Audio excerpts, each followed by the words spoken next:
Welcome to Stolen Wisdom. I'm so excited to talk to you about 2024 and how you're going to reinvent yourself for that next year. It's coming up quick because we're in December. It's right around the corner, so we don't have much time. So we're going to talk about 5 ways to reinvent yourself. Number 1, just breathe. Number 2, listen, evaluate your wins, your losses, and the rest, you just got to watch the video. All right?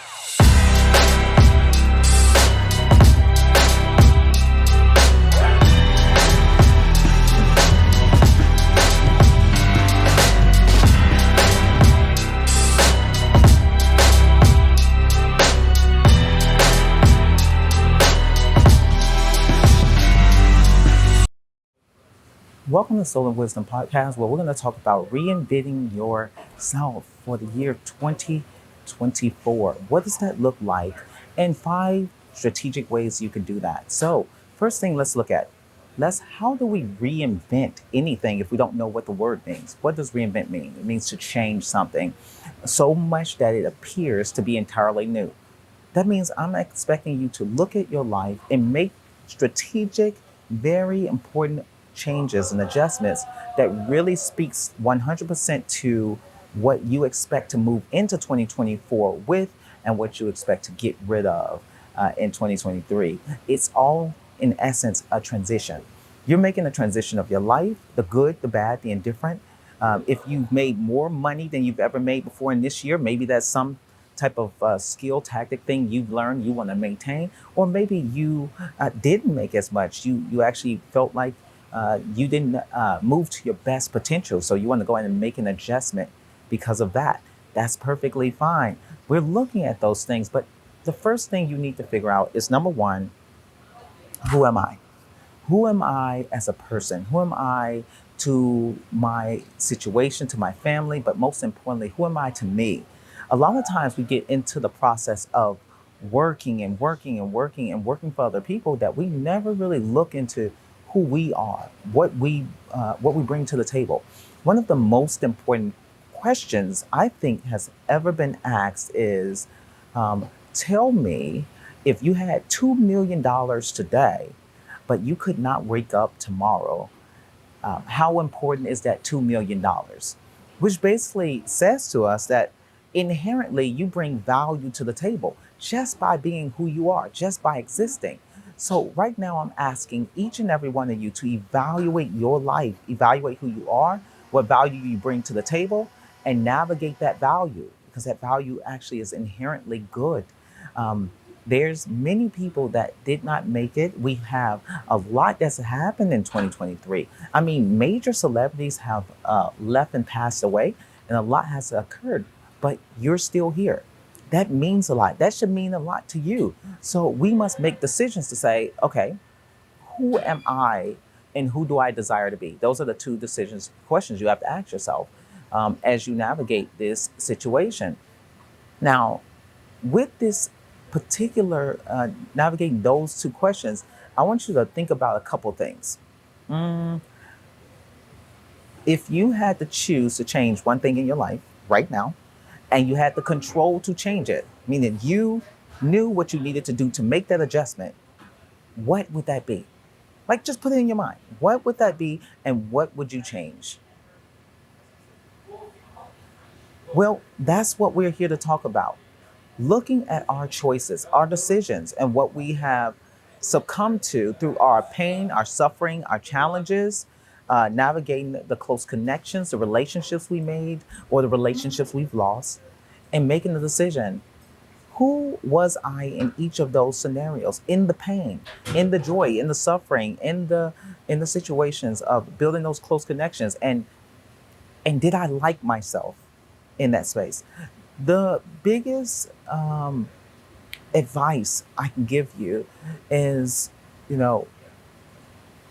getting into a position in your mind, in your life, saying, I don't think I can change because I am who I am, really restricts you from becoming better.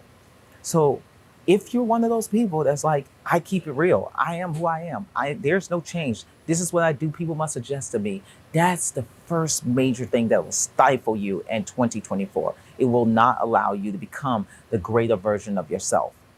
And a lot of times we are merely existing because we will not elevate to the person we could be because we're so busy and so contained and so incarcerated by the person that we are. So I'm about to give you 5 ways to reinvent yourself in 2024. Let's just start with number one, just breathe. Just breathe. Why is that so important?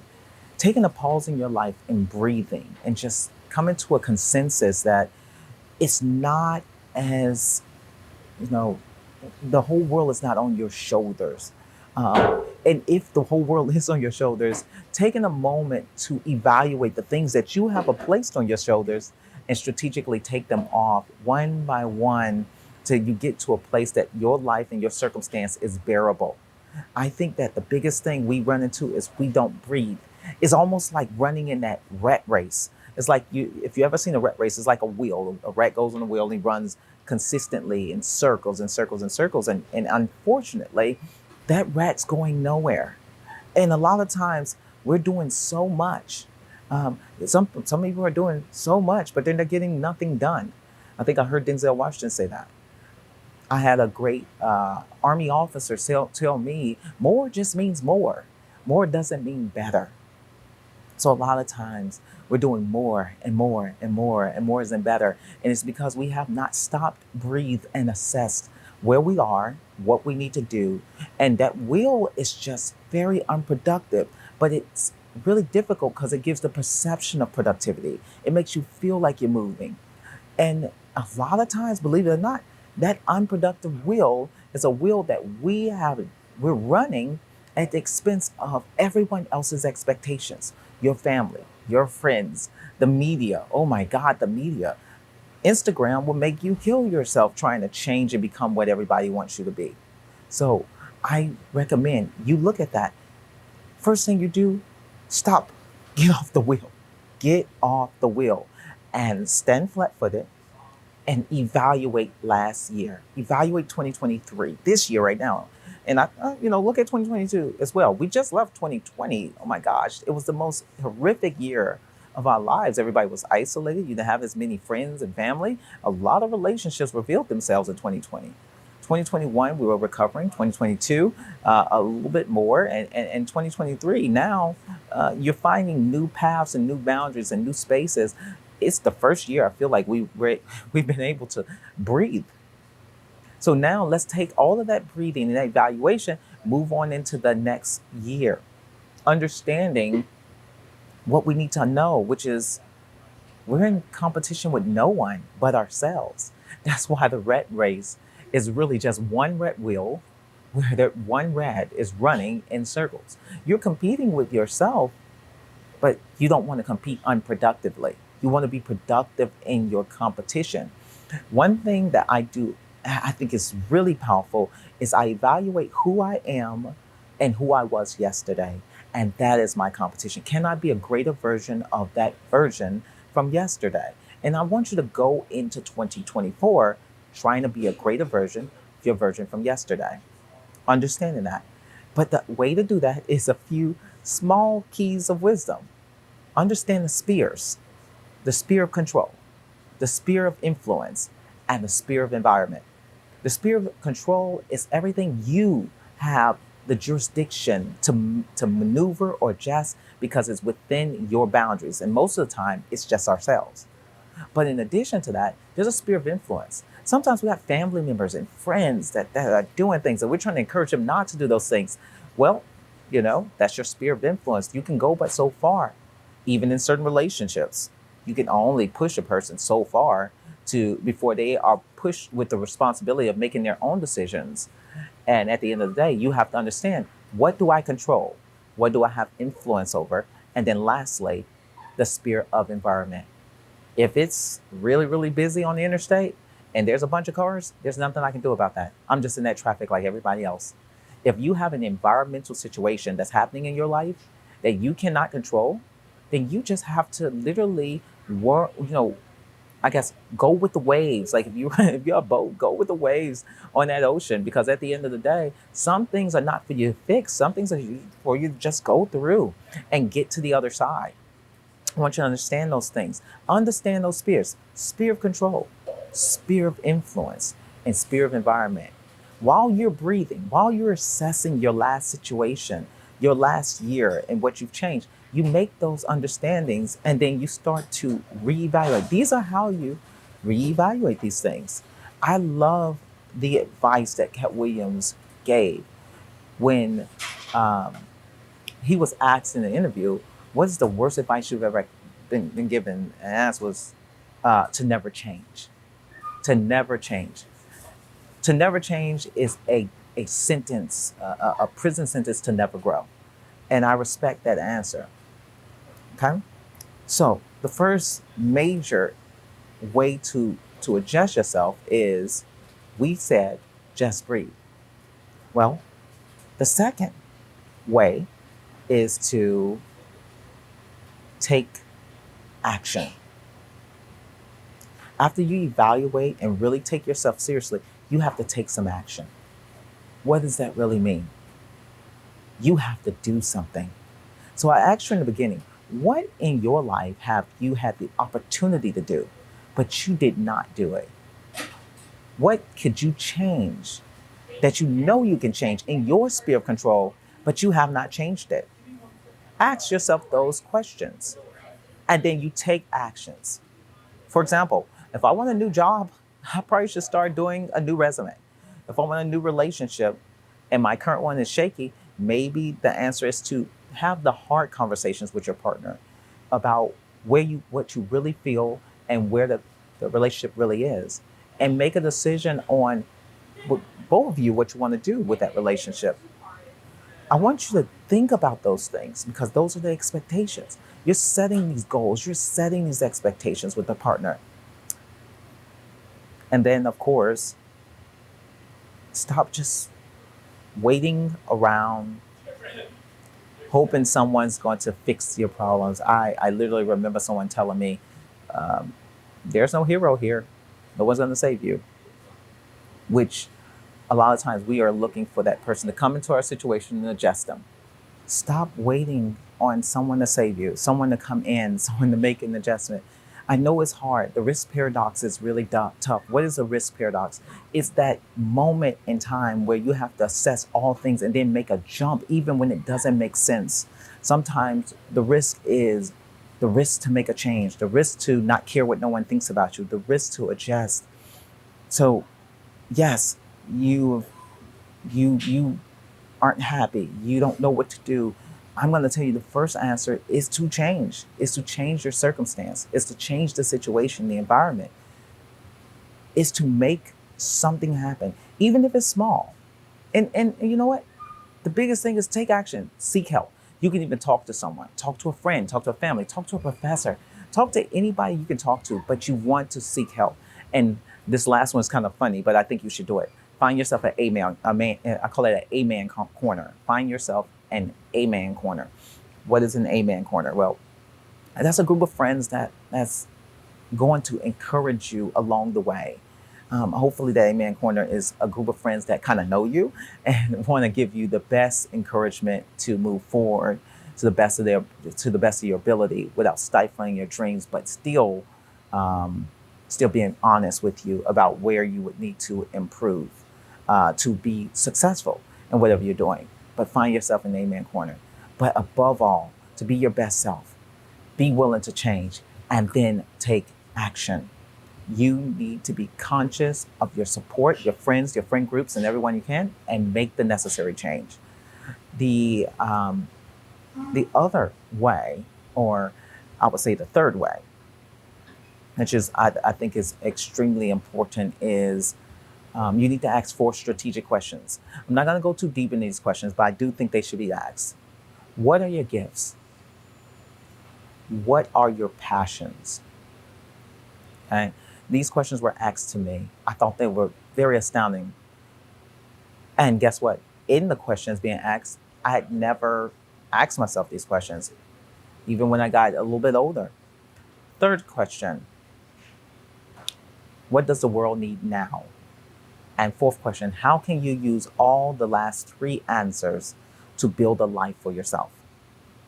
That was most informative group of questions I had. So, first, what are your gifts? Not the ones you learned in school or whatever, but what is the thing that when you were young, your family was like, yo, that person does that. That girl can sing. That person can dance. That person can read. What was the thing your family, your inner circle told you, wow? And you know this, it's just some people are artistic by it, but just art. They just do it. It's just great. It's just part of it. What is your gifts? Some people are analytical. Some people can figure out complex problems. What are your gifts? Evaluate that. Take out a sheet of paper, write that down, and then ask yourself, what are my passions? And I don't give people an escape. I say, what are my passions? Basically speaks to if you are inside of a cave, like let's say Tony Stark's cave when he was in that movie in Iron Man. He was inside the cave. He was kidnapped. He had nothing but his skill, his gifts. What are your passions? If you didn't have your mom, father, your sister, your brother, your inner circle, your best friend, and all you had was yourself, what would you be willed to do? Your spirit will will you to do, okay, in order to be productive, successful, to prevent yourself from going into a place of depression. What is the passion? What is your life willed to do? You know, ask yourself that question. Ask yourself that question. Test one, two. Test one, two. I switched it up a little bit on you. I had to move the camera, but the third question is, what does the world need now? Understanding that the what does the world need now is a very peculiar question. It makes you think about a few things. Like, for example, the word now. Now is as I call it typically, a prophetic word, is an insightful word. That word exists in past, present, and future all at the same time. I love that word, even in I subscribe to the Christian faith. So in the biblical references, it says now faith is the substance of things hoped for and the evidence of things not seen, which basically means right now, in the moment, at any point in your life, you can make a decision, an adjustment to your life, and you can just, make a necessary change. But the premise of that question asks you a very important thing. What does the world need now? Think about that. What does the world? And when you think about this, I want you to not think about it from the perspective of um, some big, lofty fix. Some people say world peace, and I respect that because indeed the world does need peace, but there's so much more that the world needs that we could provide at a micro level. And that micro level is really simple. Like, for example, um, what does the world need now that I could provide, that you could provide? Even if it's an alternate reality or a change to you to make your whole circumstance better or make one element of your world better, what does the world need now? Means now means something I could do at this exact moment. You have to think about that. See, all of this stuff ties together. The first thing I asked you about is, what decision can you make right now that you're willing to make and you have within your sphere of control to make? Same question goes there.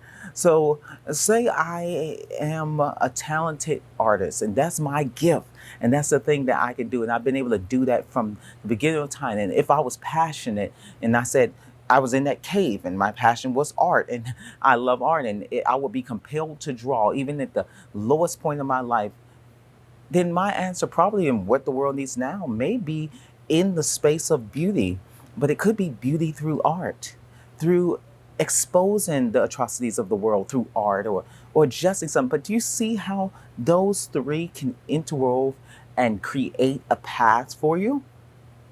I want you to go into 2024 thinking about those questions. I didn't make these questions.